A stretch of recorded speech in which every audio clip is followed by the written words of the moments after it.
The Dershow.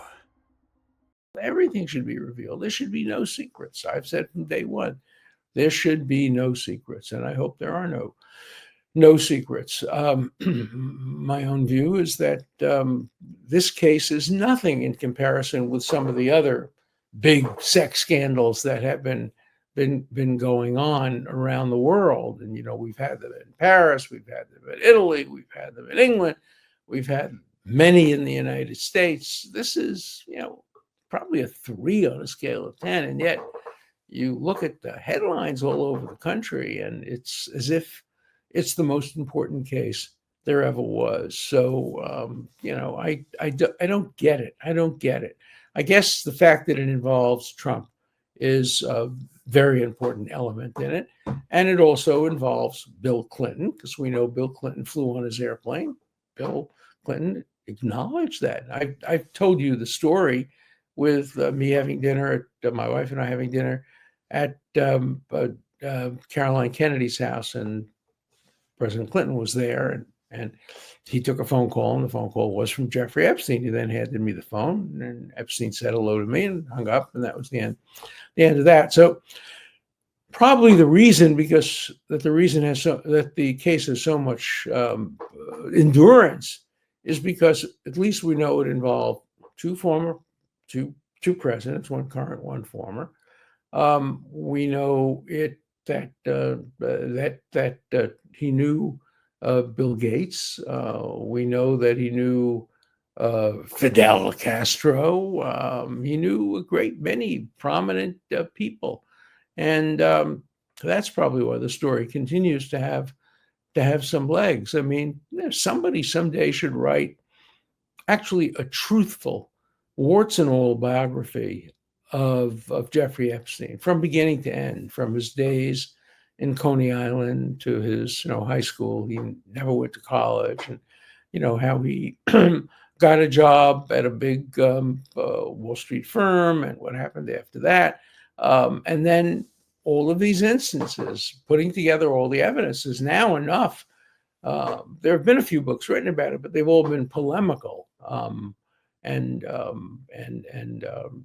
But to have a really good, solid, objective, neutral book based on all the evidence would, I think, go a long way toward eliminating the conspiracy theory aspects of the case. But, it'll never go away.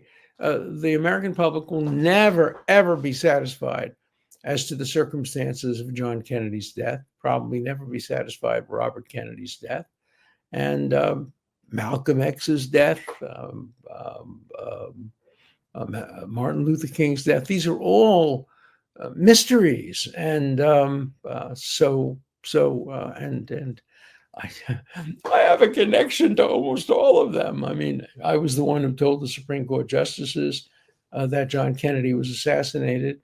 I was working for Robert Kennedy when he was assassinated, working on his campaign. I had dinner with Malcolm X just a few weeks before he was assassinated. I'm not Zelig, and I'm not what's the name of the other movie. But I was there on a number of these cases, like just because of my age and my experience and where I've worked. So, and now I'm involved in this conspiracy. I'm involved because I was his lawyer, because I was accused, and because I sent him a playful, maybe, cover of a magazine for his 50th birthday. So I don't know. Will it go away? Will it disappear? Who knows? Will it still be around for the midterm elections? Probably not. Will it be around for the next presidential election? Almost certainly not.